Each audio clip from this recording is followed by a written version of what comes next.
Imagine you're out in the woods and come across a porcupine. Its spiky look is menacing and you know it can puncture anyone who ventures too close. What if I told you that with the appropriate approach, you could not only touch but also hug it? June Eding's How to Hug a Porcupine explores the same topic, but with a twist. She is not talking about animals, but rather about the difficult people in our lives who often create barriers that drive us away. Eding begins by explaining why some people react like porcupines, bristling at the slightest contact. It's usually not about us, but about their own worries and insecurities, which are often caused by past hurts or a deep fear of being vulnerable. They, like real porcupines, cannot shoot their quills at us. Instead, they make it extremely difficult for us to approach.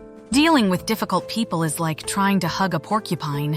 You want to get close, but the sharp quills are scary. Eding's book offers helpful ideas for understanding and interacting with problematic people, drawing connections between animal defense mechanisms and human behavior. Just as porcupines use their quills for defense rather than attack, difficult people frequently build walls to protect themselves from emotional suffering or prior traumas. These defenses emerge as abruptness, antagonism, or alienation, posing a challenge to those seeking a closer relationship.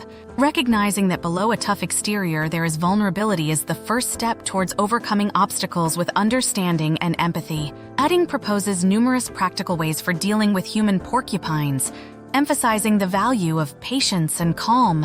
She recommends readers to remain calm when confronted with antagonism, since reacting defensively simply exacerbates tensions. Instead, handling the situation calmly can help de-escalate possible disputes and create space for meaningful discussion. Respecting boundaries is one of the key approaches that Eding advocates for. This entails acknowledging and respecting others' personal space and boundaries in order to avoid eliciting defensive responses. Understanding what makes someone respond defensively allows us to better control our conversations, ensuring they feel safe and unthreatened.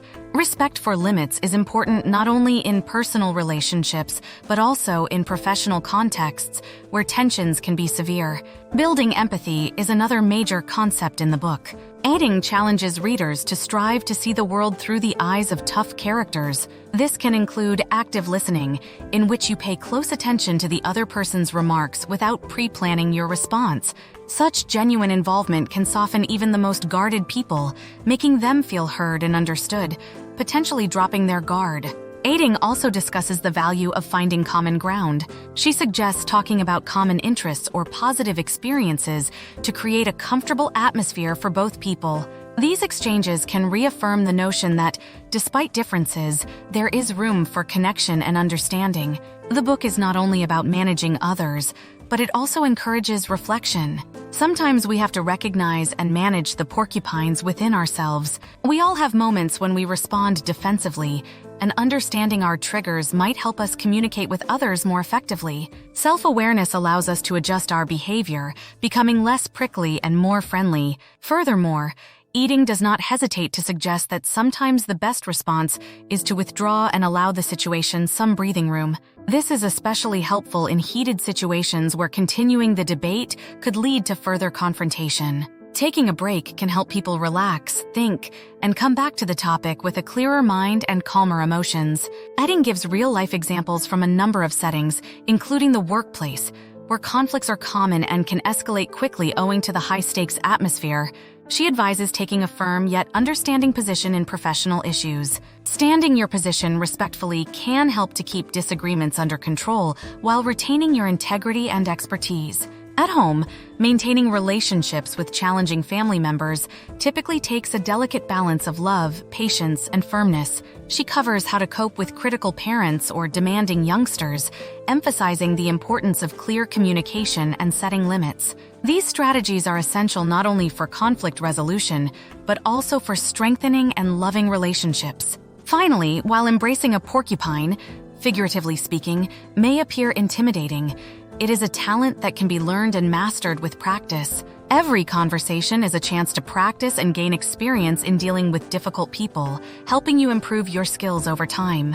In essence, How to Hug a Porcupine is more than just a guide for dealing with difficult people. It is a roadmap for improving interpersonal relationships via understanding, empathy, and strategic involvement. By following Eding's suggestions, readers may turn potentially negative experiences into chances for growth and connection, making life's unavoidable interactions with porcupines not only acceptable but fulfilling.